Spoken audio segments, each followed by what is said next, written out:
Welcome to the UFL Homer Hour. Today, me and Rob are going to be discussing the Skip Holtz versus Shannon Harris fight that happened earlier. We're going to then discuss the ratings and attendance that is going on in the UFL.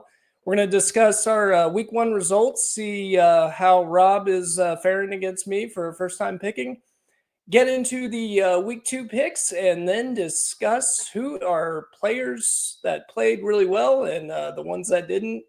And then our biggest surprises here, all in the next hour on UFL Homer Hour.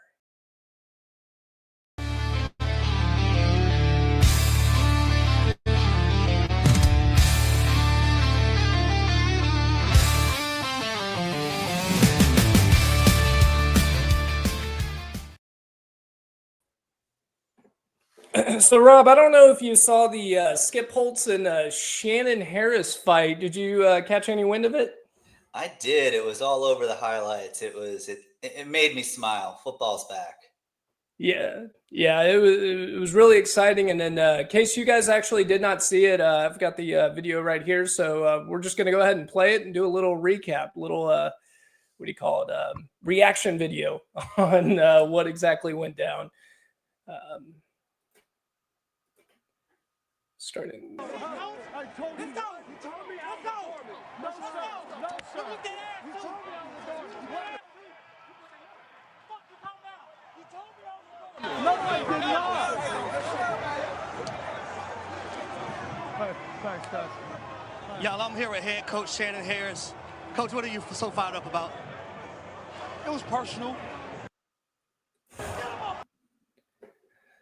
And so, and if you guys didn't catch it, the volume was a little low there. So what was going on was Shannon Harris then told Skip Holtz that essentially Skip Holtz called him a doorman. You're nothing but a doorman.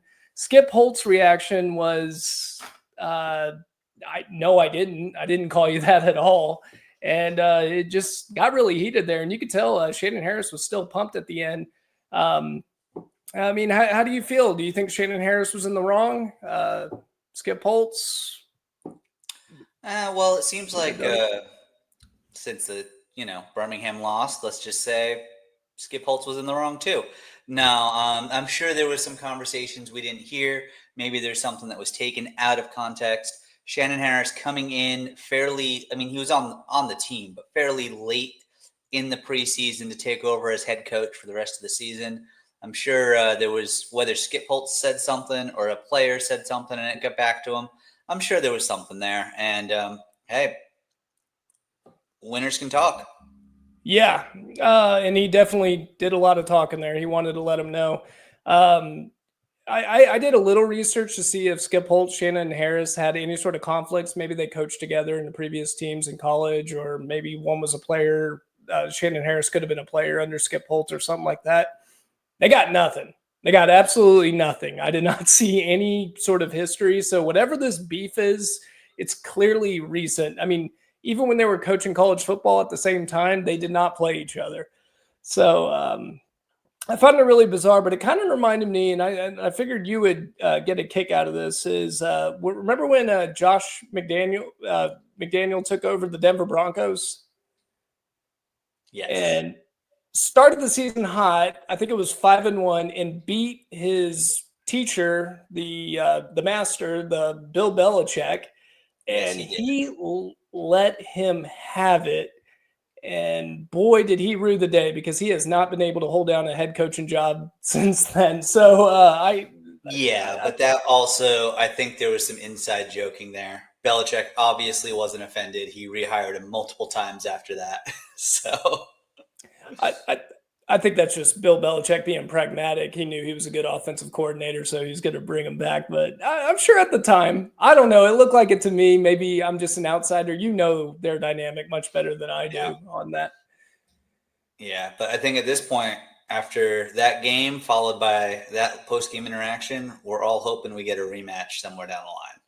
For sure. Now, I'm not too big on Shannon Harris doing that, especially if Skip. I mean, that's a deep allegation, I think, on the Skip Holtz part. But who cares, really? It's a lot of good heated tension that the UFL needs. And good on you, Shannon Harris, making it very entertaining. So I definitely can't wait. Hopefully they play each other. I wish we weren't in the same conference, but I'm not going to root for the championship, honestly. If the Renegades do not make the championship, then yes, I would want the DC Defenders to play the Birmingham Stallions just for the rivalry. Yeah. Defenders they got to show they're for real. They got to back up their coach's talk this week for sure. Yeah. Or fall back to earth. We'll see. Yeah, we'll definitely get into the week 1 results because I've got a lot of hot sports opinion on DC, and most of it's good. Most of it's really good. Mm-hmm. In the meantime, though, we're going to now discuss the ratings and the attendance. The attendance, I don't actually have their figures, but I do have their ratings over here posted by at Spring Football. I want to give them the proper due. At Spring Football Zone. I'm sorry, Spring FB Zone on Twitter. So shout out to him for getting me these numbers. But if you look at the ratings, none of them got over 1 million. And I think the first game of the first game last year cleared like 1.5 million. Now the ratings did go up later in the year, picked it back up to around 1 million a game, but I got to tell you, this week 1, it's getting me a little nervous, Rob. I'm not nervous about it. If you look at what they were going up against this weekend, there was a lot of sports fatigue. The NCAA tournament was going on. Opening day for baseball was kicking off. You weren't going to get great ratings. The fact that, they had over 300,000 isn't bad. When you look at live golf, they finally got on TV. They're on FS1. Their most recent tournament, they were averaging, don't quote me on this, but what I read was, when I remember, something like 34,000 for the U.S. market. So wow. They're crushing live golf. So cool. Honestly, if the numbers stay over 250,000 for spring football as far as watching, that's fine.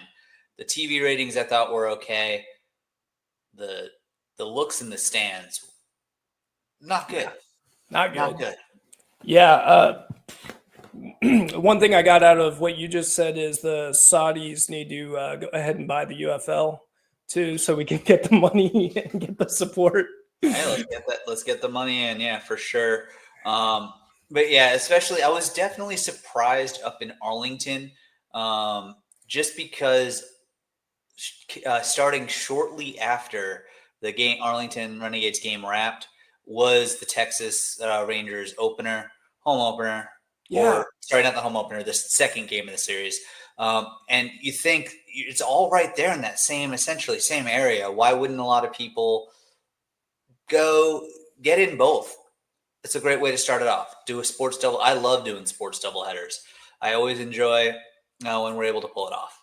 Yeah, and they have a good Rangers team too, so it's an exciting time for both teams.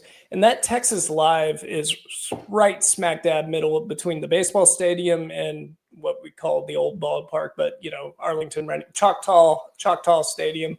It's right in the middle of it, so it would have been perfect. You finish the Renegades game, go get a drink over at Texas Live, then hop on over to the Texas Rangers experience. I got to tell you, you're kind of talking me into it. We probably should go to an Arlington game and, go try to find it where they're doing a doubleheader on both sides. Plus, you haven't been to the new ballpark, have you? I do need to get to the new ballpark. One of my things, I enjoy going to new stadiums, so I'd like to get that one checked off at some point this season for sure. Well, I just want you to get a Texas Rangers hat. That's my goal. That is something I do. Any baseball stadium I go to, I do pick up a hat, except for when I've been to Yankee Stadium. I don't. Of course, yeah, the Boston runs, but you bleed red, right? Red Sox, yes. Yeah. Yeah, that's okay. Well, overall, I think I hope you're right. You're actually talking me off the ledge. Maybe the ratings are not going to be that bad. And it does pick up later in the year, and it did last year. I don't think they did a good job marketing, by the way, heading into it. How many UFL commercials did you see? What, like one during the Super Bowl? Almost nothing. Almost nothing. And The Rock can afford a Super Bowl commercial or two.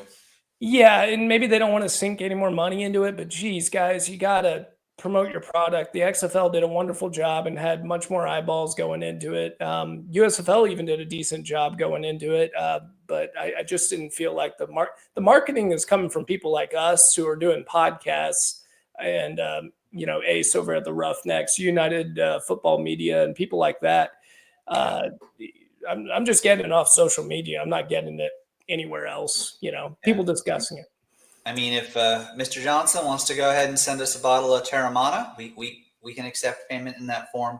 We don't mind, but I'm also just happy to talk sports for sure. And if more people can find an enjoyable spring football product because they listened to us for a couple minutes or came across us on Twitter, then great. Yeah, that would be a big win, and that's the key. We just want people to watch the UFL because we love the product. On the field, it looks good. This week was a little weird with the lopsided scores, but usually it's not like that. And I imagine next week, especially, you got the Birmingham Stallions against the Panthers. That's going to be a really good Friday night showdown. So I'd imagine hopefully the ratings get a little better next week. So now we're going into the week 1 results, and I've got the results right here. I know. I do not have the results, so we're gonna have to wing it. All right, what do we got? So the first game of the week was the San Antonio Brahmas. Me and Rob did a live broadcast. That was the second game of the week, but we can talk about that one first. Why not? Yeah, my apologies. Yeah, he's right. It's the St. Louis Battlehawks against the Houston Roughnecks, and it was a lopsided score. The Roughnecks demolished and got their butts kicked in that game. Rob, what are your early thoughts on that game? We're not surprised. I mean, we were hoping. I was hoping the Roughnecks would play up to their uniform and their logo a little bit. But I think I'm less surprised than you were. I had St. Louis to win and easily cover. You had the high hopes. You had the Roughnecks covering, but still losing. So you just missed out on that one. Well, by just, I mean, but yeah, so hopefully the Roughnecks wake up and they're a little bit more competitive in week 2. That was a blowout. It was a really, really surprising game. Now, of course, Manny Wilkins actually played last season with the St. Louis Battlehawks, and he was playing again after AJ McCarron went down. Mm-hmm. And I don't remember Manny Wilkins looking too good on throwing the football, but I got to tell you, he looked really, really good. He was throwing some dimes out there. Sailor was running some big plays. It was just a really, really shocking game. Hakeem Butler was not there. I was a little shocked by that. But the thing about the Battlehawks is they battle so well against teams with great defensive lines. Like that, they throw motion out like the wazoo, and they do not waste their time on it. A lot of play action, a lot of bubble revert, double screens, and things like that. And Manny Wilkins commanded that offense and looked really good while doing it. On the Roughnecks side, their offense is, again, very stagnant. I cannot stand watching their offense. No offense, Roughneck fans. It's just really bad.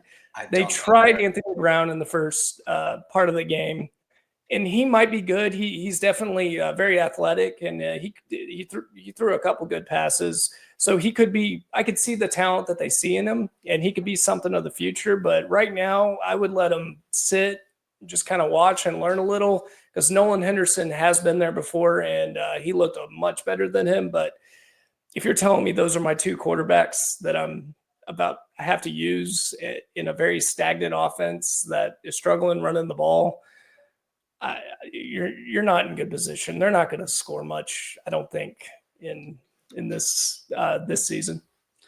No, they quite possibly are far and away the worst team in the league. Yeah, definitely, and it could be the the power rankings. I think reflect that, and we'll get a little into the power sure. rankings And afterwards. yeah, and I'm all for us debuting our own power rankings, but maybe let's give it at least one more week.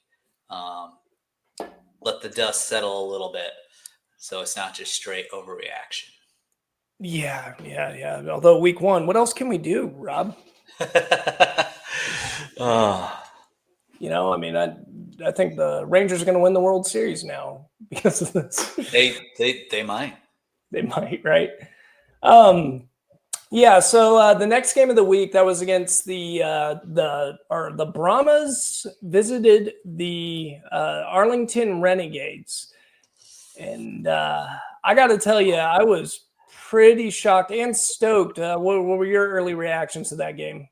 The exact opposite of you, because as you all know, I've adopted the Brahmas to be my team. Played for the title last year. They got the legend Wade Phillips. They've got a famous YouTubing kicker. What more could you ask for? Wow, they forgot they were playing, It and was. I missed that pick by a mile. Yeah, the Renegades definitely stomped them against or they definitely stomped the Brahmas, and they didn't look too good. Now, to be fair to the Brahmas, they started. Oh my gosh, I'm brain farting here. The quarterback. Kellermond. Kellermond, yeah, they started Kellermond, and Kellermond, who was a decent quarterback in the NFL, really good in college. I think that was his first UFL game, or that is his first UFL game, and he looked out of sorts for that. He looked a little out of sorts, and we'll get into this a little bit later on my end. But the offensive line I found really let him down, and his receivers. There was a couple times they just made, especially I want to say Harris, number 16, made some crucial mistakes, and they shot themselves in the foot. He dropped the ball a couple times, and they've got good receivers. They got Kurt going over there, and he had a couple good plays out there as well. But the Renegades just ran over that offensive line. Absolutely dominated. Yeah. Now, which doesn't shock me too much. The Renegades defense was not really ever the problem. They could compete against anyone in the UFL, but the key was their offense. Now, yes, they have Luis Perez, but they had Luis Perez last season, and they didn't do too hot last season. And their offensive line was awful, and it looked like solidly game managed. He was a solid game manager. He was decently accurate. I wasn't that disappointed by the Brahmas defense. I think it hit a point when they were looking at their teammates doing absolutely nothing and like napping on offense, and it was hard to stay that up. But also, there was a certain running back in that game that took over the game and made sure and that was it. Like the Brahmas defensive line, for the most part, played well, but they got gashed on the run, and they got it. Hopefully, Wade Phillips canceled his anniversary dinner and studied a lot of film on the offensive and defensive lines and has them ready for next week. Well, I think they were going into that season, that game, judging off of last season, and we couldn't run the ball worth the damn. The only thing you had to do was stop Luis Perez and nickel and diming you and torching you that way. Death by 1,000 paper cuts. That's what he's known for. But we came in with a different game plan. We said, Kalen Balaj, it's your show now. And he looked awesome. The offensive line looked awesome. And it's a domino effect for the Renegades. They weren't that bad last year. It's just they couldn't run the ball. So since they couldn't run it, they had to rely on Luis Perez. You blitz the heck out of them. You just put a little pressure on them. And before you know it, the offense is stagnant. Now the defense is on the field too long. And before you know it, you're in a close game and you're on the wrong side of it. If the Renegades continue this running game, they are going to be one of the best UFL teams in this season. They've got their missing link, and Kellen Balazs looked phenomenal. I was really ecstatic about that. We had Devon Smith last year, but he was good. He's solid, but we just had to overly rely on him. And now, if Balazs keeps this up, he's going to be one and done. He will be on an NFL roster. If not in training camp, making the team out of training camp very quickly after that, after an injury or two, someone's going to pick him up. If he even does 60 to 70% of what he did in week 1. Out of any of the games, if we were going to say that there was overreaction potential, it was this game. Are the Brahmas this bad? Are the Renegades this good?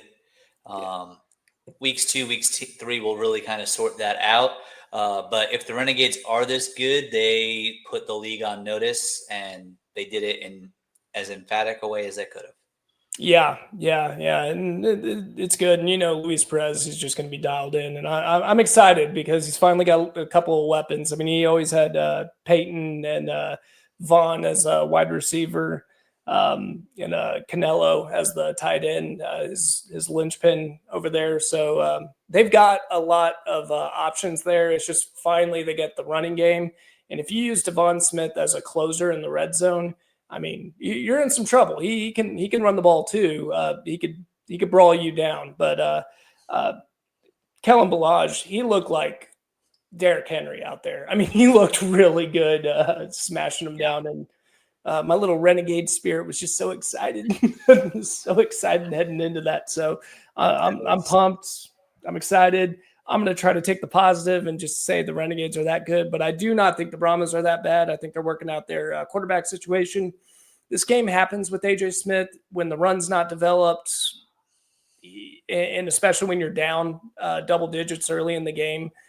Sometimes that offense does stagnate, and before you know it, you're getting your butt whooped. So I don't think that's a good barometer of the Brahmas. I think they're going to shell out this next week, and they're going to play a lot better. I don't think they're nearly as low as that. Oh, yeah, me too. I would agree. Yeah. The next game that showed up was the Michigan Panthers against the Showboats. I'm not going to lie. I watched this game, and it wasn't that exciting. It was it wasn't, but it was a solid game. Michigan showed up. They did exactly what they were supposed to do. They did their job. They got the check mark. I'm sure they get to go out for a pizza or hot dogs afterwards because of how successful they were, and they're on to week 2. Yeah, and I do think the Panthers are in a little bit of a quarterback dilemma. They're trying to figure out if they want to keep Bryce Perkins in or Etling as their quarterback, and they're trying to decide that. So I think that's part of the reason why the offense was not playing too well, especially in the first half. If I had to choose, I'm going Bryce Perkins. He looked. Oh, I'd go Etling. Really? You'd go Based Etling? off of college, I'd go Etling. Yeah. I'm just basing it off one game, maybe. But if I'm trying to judge it right there, it looks like Bryce Perkins has a lot of spark in him, and he was throwing the ball well. I think he's legit. I mean, it's a serious competition. They're both good. Yeah, I mean, I would imagine if the Panthers are going to win this week, they're going to have one quarterback that solidifies it, and then that'll be it going forward. It is more common in the UFL for some odd reason. They like to do these dual quarterback situations. I'm with you. I am very old school when it comes to this. I need one quarterback. That's it. He's the captain. Do not take that man off the field for any reason whatsoever. Maybe like a belldozer play like Oklahoma did or something like that. That's fine. But outside of that, you just got one guy. Get your guy. But I think they have two talented guys. They got the right problem. I think they're both pretty good, and they're just trying to get it figured out. Yeah, I would agree. But not a lot to talk about in this game, and that's okay. It was what it was. And yeah. And on the Showboats, Michigan winning and covering, done and done. So yeah. Yeah, we both definitely decided that. The last thing I did want to say though is the EJ Perry battle Oh yeah, with Troy Williams. I love EJ Perry for other teams. like I think he's fun to watch. He's exciting, but boy, he'll throw a pick on you. yeah. No questions asked. But he's entertaining to watch. And if I had one recommendation, Showboats just to provide some sort of entertainment. Troy Williams, he's doggone it, he's doing the best he can, but keep EJ Perry in just for entertainment purposes. If you want my eyes watching, I would prefer EJ Perry on it. Honestly, the Showboats were more functional than I thought they would be, based on essentially the most ridiculous offseason out of all the teams. They had to cut the quarterback they traded for mysterious reasons. Ken Whisenhunt bails for personal. I said bail. He has to step away for personal reasons. Nothing's really come out about that since, but everyone in the league has been very supportive. So it must be really serious. Something's going on. But there's a lot of turmoil there. I would like to think as the season goes on, Jim Turner kind of can really get his system going. The Showboats will be more competitive. They're not going to be an easy out. I hope so, but I don't know. They're not the team for me to watch. I mean, I'll keep an eye on it and watch it, but them and the Roughnecks are about in the same situation. It's them, Roughnecks, and I think everyone else is competing for legitimate playoff spots. But hopefully they could turn it around. Now the last game, this is the exciting one. The Birmingham Stallions. I should have been more bold. I should have been more bold. Yeah, you do. Well, you got the spread, and that's all we're doing. That's all we're doing on our end right now. So you got the important number out of it. Yeah. I mean, I said that DC was going to cover. I did say though that Birmingham was still going to win. So I don't think I can count that as a win for me. It's a win. It's a win. They competed. I thought Birmingham was going to stomp them. I really did. I thought DC had a little too much turmoil. I have my little flaws with Tiamu. He's good. He is a good UFL quarterback, but I think like that early interception into the game, I mean, that's what I was expecting all week long or all game long with him, especially against the Birmingham Stallions. But what's your biggest takeaway after watching that game? Did anything stick out? Did I surprise you? They got a coach that's ready for the moment. He showed that at the end. He believes in his guys. He's clearly a player's coach, which I think this team needs. We talked a lot in the about leading up to this about how we thought things were going to go. And I did preseason say in our conversations, I think the DC Defenders are going to be the surprise playoff team. Mm-hmm. They showed they have the potential to do it. Now they got to back it up. But I'm gonna enjoy watching the Defenders at least for another couple of weeks. Always very entertaining team. Tiamu's exciting to watch.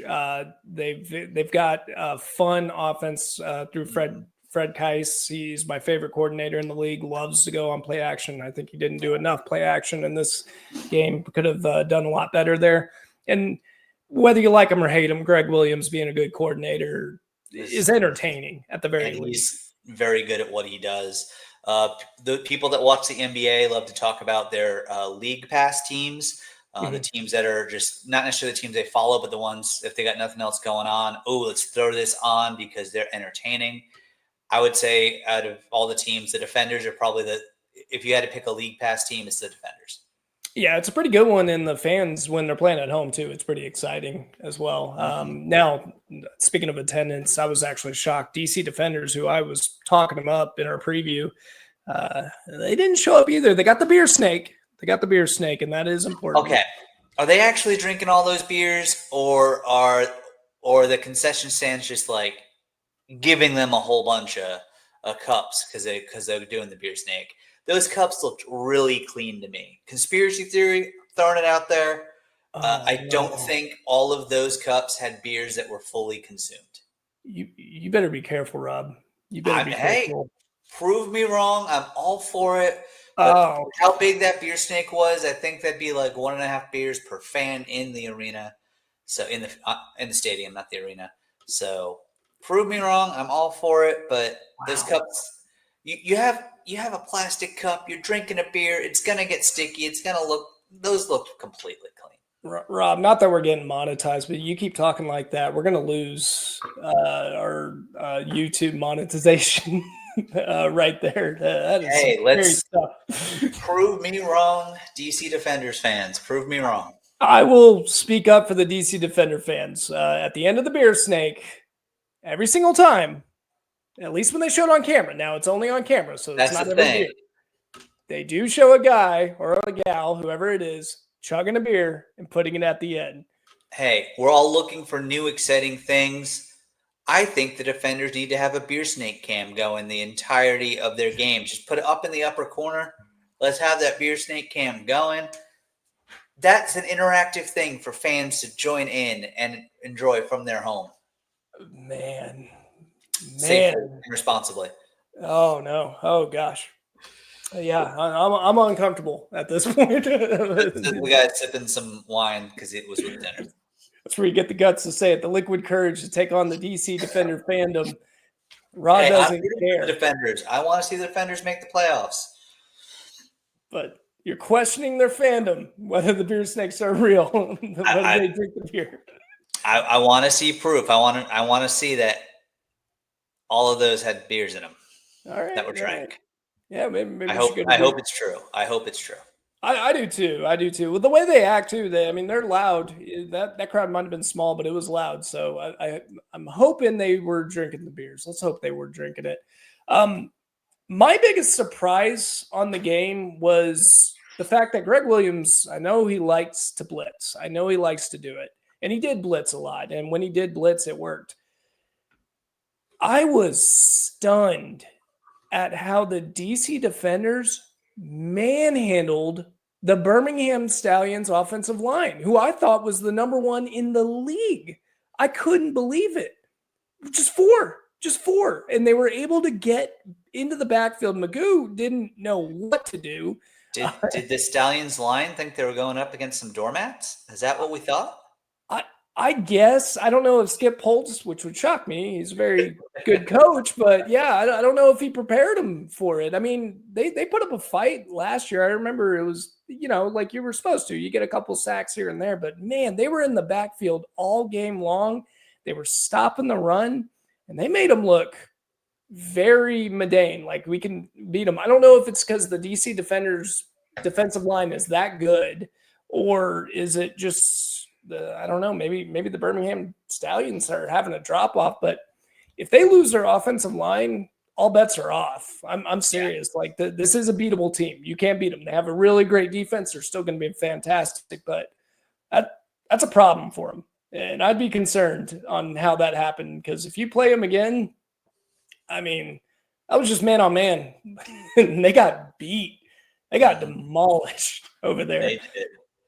But yeah, week 2 is going to be a lot of fun. And do you have the lines? Yeah, so I do have the lines over into the week 2 picks. Doesn't really show up too well here, but this is. Can you hide the banner so we can see the bottom one? The what? Yeah. Can you hide the banner first? There we go. Yeah. Gotcha. Yeah, my vision is not too good for this, but it looks like we got the Birmingham Stallions and Michigan Panthers. That's going to be the Friday night game. And Rob, by the way, we're going to live feed that. That is our game of the week. Of the week. Stallions, Panthers. We're going to have that stream live. We had a decent turnout for our week 1 stream. I hope on a Friday night we can get a few more people joining us. And hopefully we'll even have some special guests stopping on by and having a good time. Yeah. It's just a really relaxed time. You can hear us in the background, just, I don't know, talking about nothing during the game. But we're talking about it could be entertaining. And if you follow us at UFL Football, at UFL Homer Hour at x.com, you could actually see this live feed, where you would also try to get it on YouTube as well. So we're going to try to get it out there for you guys to watch and enjoy, and get a little insight or a little commentating during the game. So yeah, the Birmingham Stallions are favored 2.5 against the Michigan Panthers. This is pretty important USFL matchup. So the winner here looks like they'll probably take an early lead on the conference, and if one of these teams goes 2-0 against each other, that one more than likely will definitely be the favorite because I'm just not seeing it from the Showboats or Roughnecks. 2.5 points. Where's your head at, Rob? Stallions. If we were to do power rankings right now, I'd have the Panthers number 1. I'd still have the Stallions number 2 because I don't want to overreact that much to one game. I think the Stallions have a good bounce back here, and until the Panthers, as we talked about, really settle in with that quarterback, I think the Stallions can take advantage. So I have the Stallions. You have the Stallions at the 2.5. You got to think they're going to bounce back, right? Right? Yeah. After that. Yeah. That was just, that was such a weird performance. I think Skip Holtz is going to get him out to play. The Michigan Panthers are going to have a heck of a defense, though, and they've got the same problem they're going to be facing against the DC defenders. Can you stop this pass rush in front seven? I mean, I assume, it's going to come back, right? The Birmingham Stallions offensive line should be able to stop it, but I'm going with the Birmingham Stallions, but it's actually making me a little nervous. I think they've got the same exact problem with the DC defenders. The only difference is I just don't think the Michigan Panthers offense, and the same as last year, I just don't think their offense is too exciting. I think they can get you 15 to 16 points against the Birmingham Stallions. Maybe, and if they do that, it should be a good game. But overall, I'm gonna go with you. Keep it boring, I guess. But Birmingham Stallions to beat the 2.5 point spread. Yeah. All right. Next up, we got the Showboats and the Defenders. Not the biggest spread of the week, but also, I don't know if 8 points is a lot. 8 points is a lot. I'm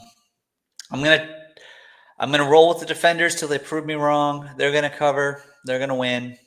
But it's probably the one I'm gonna be the most nervous about. Big point spread, and so far I think we're going to be on the same boat here. But Showboats, they've got way too many problems. They have 2 average quarterbacks. Their defense is okay, but they're not going to be able to stop Fred Keis's offense. Maybe the DC defenders have a letdown game. I mean, and that does happen. But they should be able to beat the Memphis Showboats by 8 Not points. against the Showboats. The question is going to be, can they do it by the traditional 2 scores or by a UFL 1-ish score? Yeah. And I think they should. They should easily do it. I think just talent-wise, they should. It's just a matter of, are they getting up? Are they getting excited for this game? And it does look like it's going to be over at the DC Defenders, if I'm reading that right. If this is following what most non-soccer sports do, the team on the bottom is a home team. Yeah. So them also playing at the DC Defenders, I don't know. I'm with you. I just think the DC Defenders get the 8 points. I just don't think they're a good matchup. Moving on to the next one, we got the Houston Roughnecks against the Arlington Renegades. The biggest spread. So they're loving. Vegas is saying they're all in on the Renegades. In fact, if you look at the UFL, the power rankings, according to the league, the UFL media, I'm sorry, and a lot of other power rankings, a lot of them have the Renegades at number 1 and the Roughnecks at the bottom. So it makes sense that that's the biggest spread. Do you think 9.5 is a lot, Rob? That's a lot. In a rivalry game, too. This is a classic Houston versus Dallas matchup. So, I don't know. They come out to play. The Roughnecks look so bad. And, I mean, the Renegades have Kellen Balaj. Front runner for week 1 for MVP, I'd say right now. Renegades cover. They're going to cover. Okay. 2 blowouts in a row. Don't make me. And Rob knows my rule. Like in real gambling, I do not bet on my teams. I do not bet on my teams, mainly for this exact situation. I know the rivalry, and I know the Roughnecks got a butt kicking. I hope they have it in their hearts. Maybe they're going to stick, with their. I mean, they got to get their quarterback situation taken care of, and so maybe they'll get that taken when Nolan Henderson takes back over the job, who I think should have the job. So maybe if they get their gears right and they can actually. I'm going 9.5. I'm not confident. I don't like picking against my team. That's the other thing. I hate doing it, but 9.5 points, that's a lot. This rivalry was really close last year, so I'm suspecting the same thing. I think there's CJ Johnson, who I'm not the biggest fan of the coach, but the players seem to love him a lot. If you do love CJ Johnson, you're going to make sure you're not going to lose by 9.5. It also goes against the trend that we should be picking the favorites. That's a UFL classic, especially in the beginning of the season. But I'm going Roughnecks. I think the Roughnecks are going to be able to cover the 9.5. They do have a good front seven. So I think the Renegades aren't going to be able to run it down Roughneck's throat like they did against the Brahmas. It's going to be a little bit more of a struggle. They're going to rely on Luis Perez, and Luis Perez will be good. He's going to find a way to get a win. He'll find a way to dice him up, but I'm going Houston Roughnecks. They're going to get within the 9.5 on this game. All right. So we got a difference there as far as our picks go. On my team. One game to go, and again, another big number. Brahmas are favored to lose by 7. So Battlehawks are getting 7 points there. What do you think, Nick? Battlehawks covering? Brahmas coming back? What's happening? I love the Battlehawks. Watching that game, I actually thought they were Manny Wilkins was really good, and this is going to be a force to be reckoned with. This is going to be a tough conference. You got the Arlington Renegades, Battlehawks, and the Brahmas all in it. In DC and the DC Defenders as well. So this is going to be a tough one. This is going to be a really tough one. For the Brahmas, though, I just don't think they're going to be able to pull it off. If they couldn't stop the run against the Renegades, who were not notorious for running the football as much, I don't see them doing it here. So Manny Wilkins looks good. Their defense looks good. I don't think they're good, but I don't think they're that bad. I'm going St. Louis Battlehawks should be able to cover that spread. They'll get over the 7 points. And I just don't think the Brahmas are going to be able to stop them on that run. I think I contradicted myself in that, didn't I?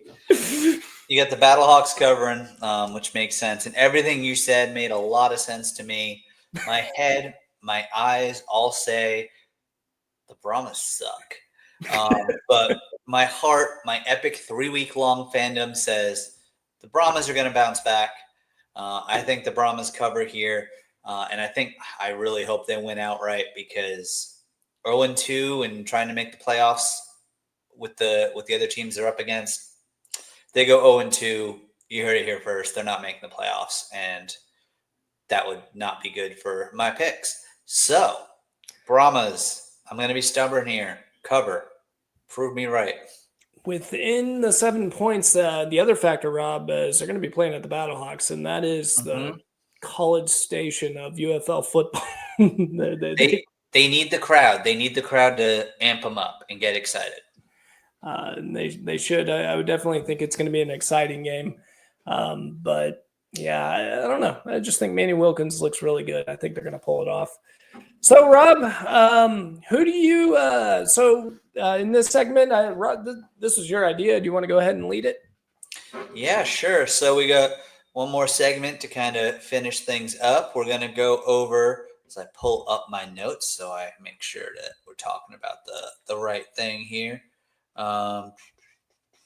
We're going to cover our top 3 things of this week that we saw last week. So we're going to cover most exciting player. We're going to cover biggest disappointment and then biggest surprise. So, Nick, did you have? Well, let's talk about most exciting player first. Who did you have with that? Well, Most the most exciting exciting. moment, if you want to pick a moment. No. I think I got it. The Sailor, the running back for the St. Louis Battlehawks. I have him as the most exciting player. He was dishing it out. He runs real fast. He hits real hard. Um, he had big play after big play in that game, and he was their go-to guy in that game. And it also hints at who I'm going to say is the disappointment, that someone had to step up and actually perform on that game. So he did a good job, and he ran it down the Roughneck's throat. So give me Sailor. All right. Yeah, I'm going to stick with the running back position. I'm just going to pick a different one based on what I was talking about earlier. I think y'all know who I'm going with. Kellen Balaj. He just absolutely dominated the Brahmas and and I don't think it got topped in the other games the rest of the week. He now has the longest rushing touchdown in UFL history. Fantastic player. If he keeps it up, the Renegades are going to be the best team in the league. Yeah, and I fell in love too. It's just I don't know. I'm a little nervous. I don't know if he can keep it up at that pace. But week 1, he definitely looked good. So who's your biggest disappointment this week? For me, it goes hand in hand with the Brahmas failing. It goes hand in hand with Balaj dominating. It is the offensive lineman, number 68 for the Brahmas, Zuri Henry. He just kept getting beat to the point that he literally grabbed onto and hung on for dear life to the defensive lineman's face mask just to try to not get beat. It was rough. I would not be surprised if he had there's a very quick hook for him this week if he's not already out of the starting job, because he got beat up. He couldn't keep up. He wasn't ready. He got outclassed. Dang. Yeah. It was a rough game. I hope he gets better, obviously, but well, watching the game with you, you were very frustrated with him for sure, right? Yeah, their wide receiver Harris gave him a run for a little bit, but then he made a few nice catches down the end and made up for it. Yeah. My biggest disappointment, and it seems like it's a pretty good one, Hakeem Butler for the St. Louis Battlehawks. Pretty easy. I think he's the number 1 wide receiver in the UFL, and he got 0 catches, and that's it. 0 yards. I was shocked. That they could not get him to the ball. I do wonder if it's a factor of AJ McCarron having a good relationship with them, and maybe Manny Wilkins isn't working out, although he had a couple big passes to him early in the year. And I do think he will bounce back just because I think he's such a good wide receiver. But right now, that one stunned me. Couldn't even get it to him. Not once. What happened there? Yeah, and then in general, what was your biggest surprise of the week? Mine's easy. It's the DC Defenders manhandling, and I think you're with me on this, but more specifically, right the offensive line and the defensive line. DC Defenders manhandling the offensive line of the Birmingham Stallions stunned me, shocked me. I couldn't believe that it went down like that, and I thought it was going to be a lot better going into that game for the Birmingham Stallions. Yeah, I think after that game, Skip Holtz was probably trying to channel his inner Bill Belichick while talking to his team and saying we're on to Michigan. But wow, hopefully they got a lot Seattle. That was hopefully a big wake up call. For sure, yeah, and he I could tell you he's very frustrated. And if anyone's more like Bill Belichick in this league, it's definitely Skip Holtz. Rob, any final thoughts heading into the week? Are you excited? Final thoughts are I am excited. These matchups, I think, are going to give us a little bit more juice than week 1 did. I'm not expecting multiple 20-plus point blowouts. Certainly hoping that doesn't happen. Granted, the Renegades could win by 70 against the Roughnecks, and I would not be surprised. I'd be okay with it. And the Battlehawks could also boat race the Brahmas, but truly hoping I'm wrong. I think Friday night, that game of the week, they're leading off hot with the best game. I'm excited for it. I hope y'all join us live. It's going to be a lot of fun. Please do. Please join us live. We're going to post it on X and hopefully YouTube. We only had it on X last time, but we'll try to get it on our YouTube channel. And, just enjoy watching with us. And, of course, like, subscribe if you like the content. If you don't be mean, It's all good. Yeah, make sure to follow us. We're on Instagram as well at Nick and Rob's Homer Hour. Give us a follow there also. All right. Well, good luck to everyone's gambling habits this next week, and we'll see you next time. All right. See you Friday. See you Friday.